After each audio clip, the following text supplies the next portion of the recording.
right, guys, we've wrapped this one up. We did the Fast Intentions resonated catback. We've done the lower downpipes, AMS heat exchanger, and we did a little baseline on it before. We did our Ecutech tuning on it, and results are, really good. It's a red sport, so they do pretty good on their own. They're already making about 14, 15 pounds of boost from the factory. So 391 wheel, 400 foot-pounds of torque. This one was a touch sensitive with a little bit of knock, so couldn't run as much boost and timing on it. So keeping it safe, we're at 416 wheel and 454 foot-pounds of torque. So better fuel quality, but because fuel inconsistencies and the quality is a bit of a problem around here, I'm just erring on the side of caution. So really beautiful car. I love the color, and we'll get a little bit of shots of the exhaust and take it around the block.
It's been a few years since we've got Gilbert's Z32 in. Last time we saw it was for basic tune and cleaning up his JWT Sport 700 turbo install. It's back. We've done a set of Power Chicks carbon fiber tension rods, and we've also got the E85 flex fuel upgrade. So we've got this tune board in there now, our flex fuel kit, our Walbro install kit, and bypass the fuel pump controller, and you definitely want a little bit more power. So here we are.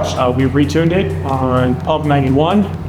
This thing, having Sport 700s, really doesn't have a whole lot more. It does, of course, have our downpipes, part of our test pipes, aftermarket catback, but it's still on stock intercooler piping, stock intercoolers, and of course, it's got the Nismo 740 cc injectors in there, but really not a whole lot of other supporting mods. It does have our inlet piping. So considering all original motor, it did really, really well. For some reason today, the dyno is reading a little bit higher on the boost pressure, so I got to rescale that. When I've noticed that when the temperature changes and also the pressure in the day, for some reason that thing doesn't compensate. So we're reading about 2 pounds of boost higher than what the Grady boost controller is. So I'm going to err on the side that probably our sensor is reading a little higher than it should. So I'm going to go with what the Grady boost controller is geared up. So 16 pounds of boost on 91 with these mods got us to about 446. Really respectable, very good. And some cars will make that kind of power with intercooler piping and whatnot. So this car did it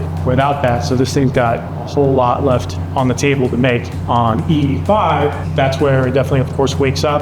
We are pulling 560 wheel and 545 foot-pounds of torque. So that was about 22 pounds of boost on the Grady. This is reading 23 and a half. So we'll leave it there. This thing, with stock intercoolers, we did have to let it cool down in between runs, just because those stock intercoolers can only take so much. They heat up pretty quick. And, with ethanol, thankfully it's very forgiving fuel. The alcohol in it will help cool that intake charge down. But again, definitely would recommend doing intercooler piping, intercoolers, and it'll even make way more power with the same or less boost. So yeah, this thing will definitely feel a lot better. So to give you an idea, just even on the 91, we're making like another 130 wheel versus the 5. So really, really good. So it's going to have even more traction issues now.